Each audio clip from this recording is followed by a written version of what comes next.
ఆయుధము లేకుండా వెళ్ళొద్దు అని నేను అక్కడ రాయించుకున్నాను. మీకేమర్థమైంది చెప్పండి.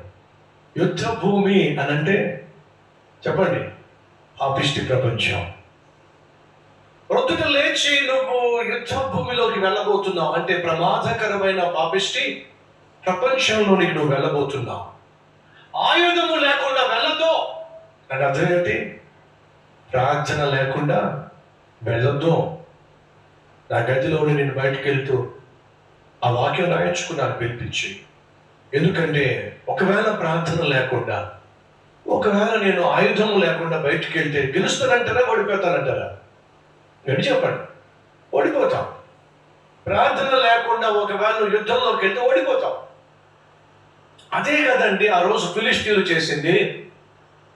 హెబ్రీయుల దగ్గర ఆయుధములు లేకుండా చేసి పడేశారు.